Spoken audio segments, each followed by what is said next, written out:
Bismillahirrahmanirrahim. Assalamualaikum warahmatullahi wabarakatuh. Alhamdulillahirabbil alamin. Wassalatu wassalamu ala asyrofil anbiya'i wal mursalin sayyidina Muhammadin wa ala alihi wa sahbihi ajma'in. Allahumma shalli ala sayyidina Muhammad wa ala ali sayyidina Muhammad. Amma ba'du. Pertama-tama mari kita panjatkan bersyukur kepada Allah Subhanahu wa taala di mana atas limpah rahmat, atas karunia serta inayah kepada kita semua. Pada malam hari ini kita dapat hadir bersama-sama di majlis yang sama-sama kita dalam rangka untuk melaksanakan yaitu sholat isya. Bersajidah kita laksanakan dan insyaallah akan kita laksanakan sholat tarawih dan witir. Salawat dan salam semoga tercurah kepada junjungan kita Nabi Muhammad sallallahu alaihi wasallam beserta para keluarga, sahabat dan para pengikutnya. Bapak Ibu hadirin jamaah sholat isya tarawih dan witir insyaallah memuliakan Allah Subhanahu wa taala. Pada malam hari ini kita bersyukur ya, di malam yang 10 yang terakhir yaitu laku minan nar, kita akan dibebaskan Allah SWT dari api neraka. Jadi alhamdulillah kita pada malam hari ini masjid kita walaupun agak longgar tetap kita istiqomah kepada Allah SWT. Kita konsekuen Bapak Ibu hadirin sekalian, tinggal 5 hari lagi lebih kurang. Ya, hari ini besok 24 ya, sekitar lebih kurang ya 6 hari atau 5 hari lagi insyaallah kita akan membersihkan ibadah puasa. Jadi kita pun malam ya 10 yang terakhir ini adalah babak babak final, babak Asia, babak semifinal, babak final. 10 terakhir ini adalah babak final. Inilah diuji Allah SWT keimanan kita, Pak. Jadi keimanan kita ini diuji.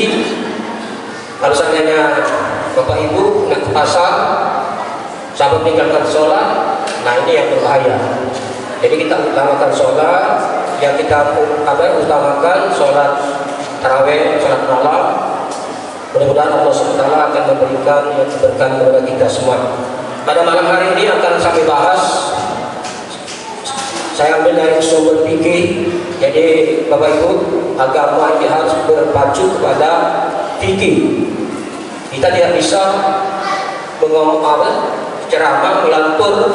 Baik bukan ceramah, materi yang saya sampaikan, orang-orang yang diperbolehkan tidak berpuasa. Sumbernya saya ambil, dalilnya adalah Al-Baqarah ayat 185 yang bunyinya Bismillahirrahmanirrahim.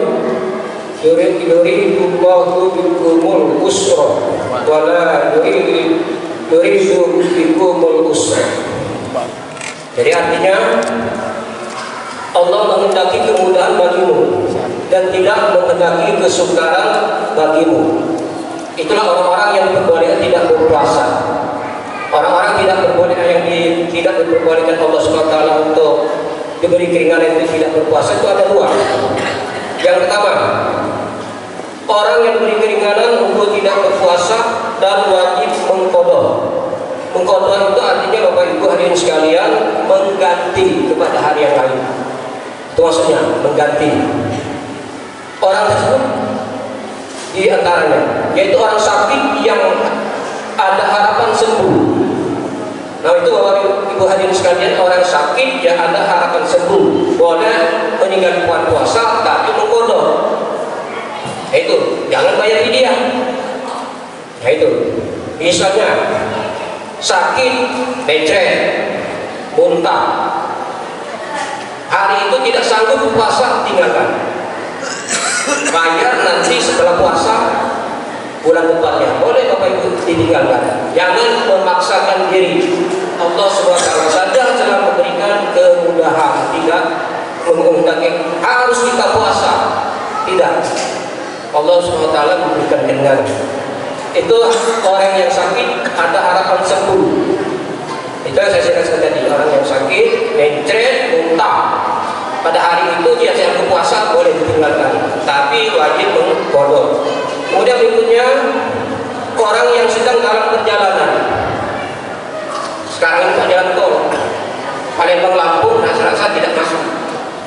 Palembang ke Jawa, Palembang ke Jawa itu masuk dalam perjalanan jauh. Boleh meninggal puasa tapi mengkodok. Boleh meninggal puasa tapi wajib dia berniat saya mengkodok puasa. Perjalanan jauh itu ke Jawa sana, Palembang jauh perjalanan. Boleh dia mengkodok puasa. Kemudian berikutnya perempuan dalam keadaan haid atau nifas. Ya. Haid itu Bapak Ibu ada yang tahu sendiri kan, Ibu itu tahu. Nifas itu orang yang melahirkan. Boleh dia mengkodok. Itu 3. Ada 3 orang yang diberi keringanan untuk mengkodok. Itu yang saya jelaskan 3 tadi. Kemudian berikutnya orang yang diberi keringanan untuk tidak berpuasa dan wajib membayar fidyah. Ini Bapak Ibu hadirin sekalian, ayat tadi dijelaskan orang yang diberi keringanan untuk tidak berpuasa dan wajib membayar fidyah. 1. Orang yang usianya sudah lanjut, lemah, tidak mampu lagi, ibarat kita itu menyusu, perempuan kita kan. Kalau saya, ibu saya sudah umur 93 tahun. Anaknya yang wajib membayar Pak. Ya, kan dia tidak mampu lagi. Anak yang membayar Pak, yang membayar fidyahnya, yang itu ibunya. Itu tanggung jawab anak. Jadi Bapak Ibu, kalau ada orang tuanya tua, kalau tidak sanggup puasa lagi, anaknya membayarkan fidyah. Kalau dibayarkan, berdosa anaknya. Anaknya berduit, kaya, tapi dengan orang tua tidak peduli. Itu hati-hati Bapak Ibu ya. Insya Allah Pak, kalau kita mengurus orang tua, harta kita akan bertambah barokah. Nah itu.